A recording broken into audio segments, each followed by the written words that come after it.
আপন কোথায় আছে, কেমন আছে, যে কোনো মূল্যেই হোক আপনের খোঁজ বের করতেই হবে। হ্যাঁ হ্যাঁ হ্যাঁ, ঠিক আছে ঠিক আছে। আরে পরে কথা বলছি। কোথায় যাচ্ছ? বাইরে। না, তুমি আর বাইরে যাবে না। কেন বাবা? কেন কেন তুমি বোঝো না? সেদিন সারা রাত বাইরে কাটিয়ে বাড়ির প্রতিটি মানুষকে তুমি কাঁদিয়ে ছেড়েছো। তারপর কোথাকার কোন রাস্তার ছেলের সাথে কেলেঙ্কারি নিয়ে ভাই বোনের ঝগড়া করে দুবার হাত ভেঙেছো। তোমার জন্য আমাকে সমস্ত কাজকর্ম বন্ধ করে সারাক্ষণ অস্থিরতার মধ্যে কাটাতে হচ্ছে। আজ থেকে তোমার বাইরে যাওয়া একেবারে বন্ধ। বাইরে আমাকে যেতেই হবে বাবা। মুখে মুখে তর্ক করো না মোহনা। আদর পেয়ে পেয়ে তুমি মাথায় উঠে গেছো। আজ যদি তুমি আমার কথার অবাধ্য হওয়ার চেষ্টা করো তাহলে আমি পিটিয়ে তোমার পিঠের চামড়া তুলে ফেলবো। যাও, ভেতরে যাও। বাবা, বাবা, আমি আপন নামের একটি ছেলেকে ভালোবাসি, তাকে ছাড়া আমি বাঁচবো না। তোমার ছেলে তাকে গুন্ডা বাহিনী দিয়ে ছুরি মেরেছে। আমি জানি না আমার আপন বেঁচে আছে না মরে গেছে। বাবা, বাবা, বাবা, আমি তোমার পায়ে পড়ি বাবা, আমাকে আমার আপনের কাছে যেতে দাও, আমাকে আমার আপনের খবর নিতে দাও বাবা। চুপ! ওই নাম আর তুই কোনোদিন মুখে আনবি না। ওই ছোট লোকের বাচ্চা মেয়েদের সাথে ফষ্টি নষ্টি করে বেড়ায়। এ নিয়ে আমার সাথে মারামারি পর্যন্ত হয়েছে। আর তুই আমার বোন হয়ে ফকিনীর বাচ্চা দিকে হাত বাড়াতে চাস? আমার গায়ে এক বিন্দু রক্ত থাকতেও আমি তা হতে দেব না। তুই আমার ভাই না, আমার কোনো ব্যাপারে তুই নাক গলাতে আসবি না। যদি আসিস তাহলে তোকে আমি খুন করে ফেলবো।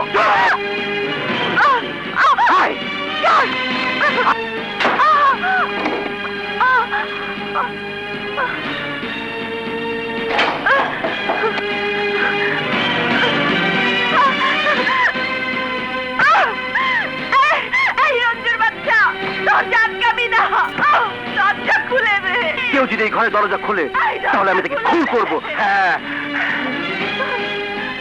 মা, মা, মা, ওকে দরজা খুলে দিতে বলো, নইলে আমি বাড়ি ঘরে আগুন জ্বালিয়ে দেব। সব ভেঙে চুরে ফেলবো, সব ভেঙে চুরে ফেলবো। দরজা খুলে দাও।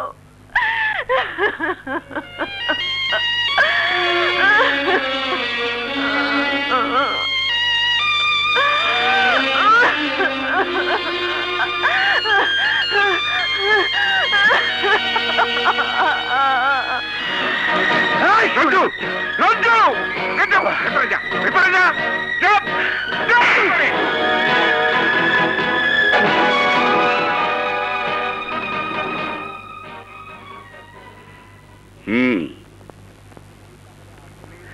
তুমিই তাহলে আপন?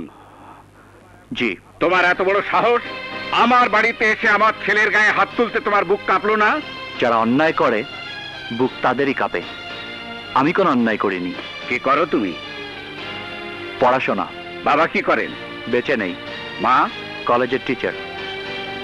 কত টাকা বেতন পান তোমার মা? তা জেনে আপনার কি দরকার? দরকার এই জন্যে যে তুমি আমার মেয়েকে ভালোবাসো। তোমাদের সারা মাসের যা সংসার খরচ, আমার মেয়ের হাত খরচ তার থেকে অনেক বেশি। আপনার মেয়ে কত টাকা খরচ করে তা একান্তই আপনার বিষয়। আমার মেয়ে যদি তোমার বাড়ির বউ হয়ে যায় তখন তার কিভাবে চলবে? আমার বাড়িতে যে বউ হয়ে আসবে তার কিভাবে দিন চলবে সেটা একান্তই আমার বিষয়। বড় বড় কথা বলো না। টাকার কাজ কোনোদিন কথায় হয় না। পৃথিবীতে টাকা ছাড়া এক পাও চলা যায় না। টাকার চেয়েও দামি দুনিয়াতে অনেক জিনিস আছে। যেমন? যেমন বয়স। আপনার সমস্ত সম্পত্তির বিনিময়েও কি আপনি আমার বয়সে ফিরে আসতে পারবেন? কোনো দিনও পারবেন না। তোমার সাথে আমার কথা বলার কোনো প্রয়োজন নেই। যেদিন তুমি আমার মেয়ের উপযুক্ত হয়ে আসতে পারবে সেদিনই এসো। আমার আসবার প্রয়োজন নেই। টাকার চেয়ে জীবনের মূল্য যদি বেশি হয়ে থাকে, টাকার চেয়ে ভালোবাসার মূল্য যদি বেশি হয়ে থাকে, তাহলে আপনাকে আমার কাছে আসতে হবে।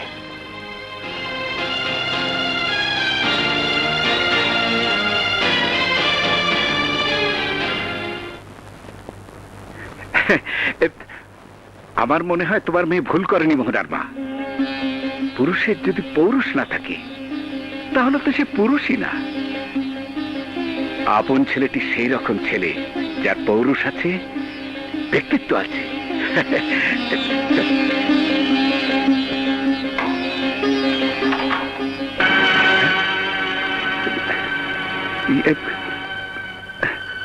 কোথায় গেল?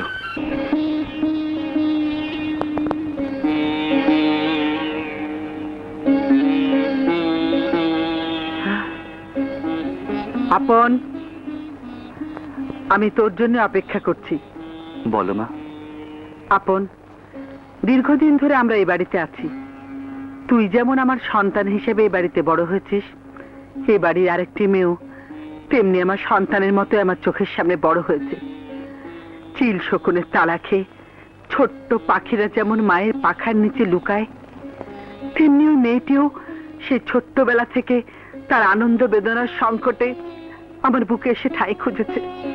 আর আমিও মাতৃহীনা সেই মেয়েটিকে মায়ের ভালোবাসা দিয়ে আমার আঁচলের নিচে আগলে রেখেছি। তুই আমার সন্তান, সেও আমার সন্তানের চেয়ে কম নয়। তোর কারণে সেই মেয়েটি সারা জীবন চোখের জল ফেলবে, আমি তা হতে দেব না। আমি জানি মা তুমি কার কথা বলছো। মাধুরীর জন্য তোমার যতখানি টান আমারও তার চেয়ে কম নয়। আমিও সারা জীবন মাধুরীর বিপদে আপদে পাশে দাঁড়িয়েছি, তার জন্য জীবনের ঝুঁকি নিয়েছি। কোনোদিন তার গায়ে একটি ফুলের আঁচড়ও লাগতে দেইনি, কোনোদিন না। কিন্তু আমি কি করব মা? আমি তো ইচ্ছে করে ওকে কোনো কষ্ট দেইনি। মাধুরী আমাকে ভালোবাসে, আমি ভালোবাসি মোহনাকে। আমাকে না পেলে মাধুরী যে কষ্ট পাবে, মোহনাকে না পেলে সেই কষ্ট তো আমি পাবো মা। ওই মোহনা নামটি তোকে ভুলে যেতে হবে। আমি পারবো না। তোকে পারতেই হবে। এমন কথা তুমি বলো না মা। মা হয়ে সন্তানকে তুমি এত বড় শাস্তি দিতে পারো না। মা হয়ে একটা সন্তানকে যেমন শাস্তি দিতে পারি না, তেমনি আর একটা সন্তানকে মা হয়ে আমি গলা টিপে হত্যা করতে পারি না। পরিষ্কার শুনে রাখ আপন, আমার ঘরে বউ হয়ে যদি কেউ আসে, মাধুরী আসবে, মোহনা নয়। তুই যদি আমার সন্তান হয়ে থাকিস, মা হিসেবে যদি আমার কোনো মূল্য তোর কাছে থাকে, তাহলে তোর মায়ের কসম, মোহনাকে তুই ভুলে যা। না মা, না না, এত বড় কসম আমাকে তুমি দিও না মা। মোহনাকে ছাড়া আমি বাঁচবো না, মোহনাকে ছাড়া আমি বাঁচবো না মা। তোমার পায়ে পড়ি মা, তোমার তোমার কসম তুলে নাও। তুই চলে যা আমার চোখের সামনে থেকে। আমি তোর মুখ দেখতে চাই না। চলে যা আমার সামনে থেকে।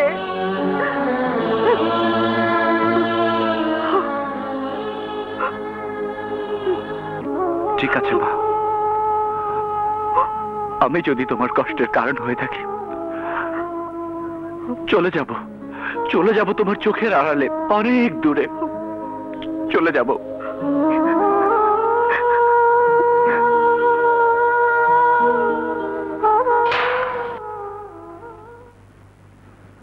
এ বাড়িতে আপনরা থাকে? গেট দিয়ে ঢুকা সোজা।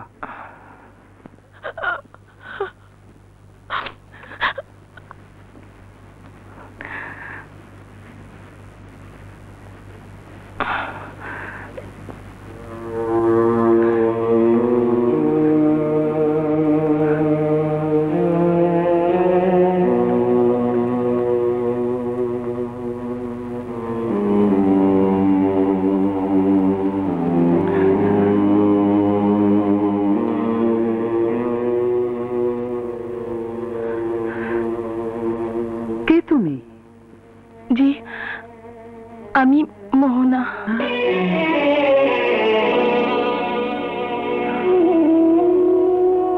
মোহনা, তোমাকে আমার খুব দরকার। আমি বড় বিপদে আছি মা। একমাত্র তুমিই পারো আমাকে বিপদ থেকে উদ্ধার করতে।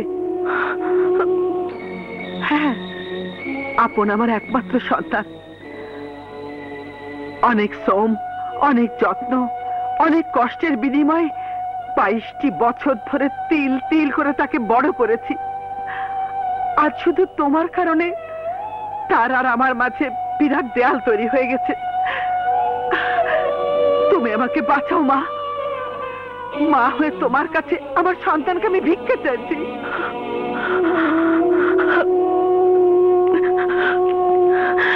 আপনার কথা শুনে মনে হলো আপনার ছেলেকে আপনি অনেক ভালোবাসেন।